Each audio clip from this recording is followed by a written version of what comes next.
கர்த்தராகிய இயேசு கிறிஸ்து நாமத்திலே உங்கள் அனைவருக்கும் வாழ்த்துக்கள். இந்த நாளுக்குண்டான ஒரு உயிருள்ள ஒரு வார்த்தை நாகும் 1:13. நான் உண்மையில் இருக்கிற அவன் நுகத்தை முறித்து உன் கட்டுகளை அறுப்பேன். உண்மையில் இருக்கிற நுகத்தை முறித்து உன் கட்டுகளை அறுப்பேன். உன் பிரச்சனைங்கிற நுகத்தையும், வேதனைங்கிற நுகத்தையும், பலவீனங்கிற நுகத்தையும், கடன் பிரச்சனை நுகத்தையும் நான் முறித்து உன் கட்டுகளை அறுப்பேன். உன் கழுத்தில் உள்ள கட்டுகளை அவிழ்த்து விடு, தூசியை உதறிவிட்டு எழுந்துரு. விலையென்று விற்கப்பட்டீர்கள், பணமின்றி மீட்கப்பட்டீர்கள். இன்னைக்கு உங்கள் கட்டுகளை அவிழ்த்து வர்றேங்கிறார். துக்கங்கிற கட்டுகளை அவிழ்த்து வர்றார். பலவீனங்கிற கட்டுகளை அவிழ்த்து வர்றாரு.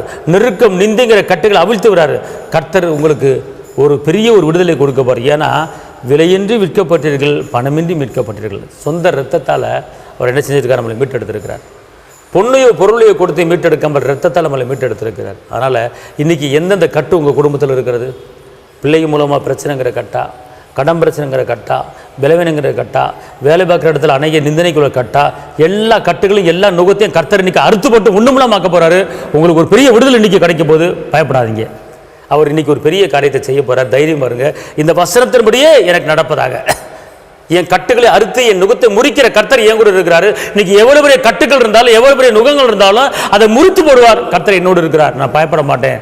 அப்போ தைரியம் பாருங்க. இந்த வசனத்தின்படியே கர்த்தர் இன்றைக்கி உங்களுக்கு அற்புதம் பண்ண போகிறாரு. உங்களுக்கு நான் ஜெபிக்கிறேன். தகப்பனை இயேசுப்பா நன்றியோடு துதிக்கிறேன், ஸ்தோத்திரிக்கிறேன். கரம் பிடித்தவரே, கைவிடாத கண்மலையே, கைவிடாத மீட்பரே, இரட்சகரே, இரக்கத்தின் சுருவியே, அப்போ அந்த நாளிலும் கூட உங்களுடைய பிள்ளைகளை ஆசீர்வதிங்க. இந்த வார்த்தை கேட்குற ஒவ்வொருவரையும் ஆசீர்வதி பெருகு பண்ணுங்கள். தேவ சமானத்தால் நிரப்புங்க. இரத்த கோட்டைகளை மறைத்துக் கொள்ளுங்கள். இயேசுவின் நாமத்தில் பிதாவே, ஆமென். கர்த்தர் உங்களை ஆசீர்வதிப்பார். தேவனுக்கு மகிமை. அல்லேலூயா.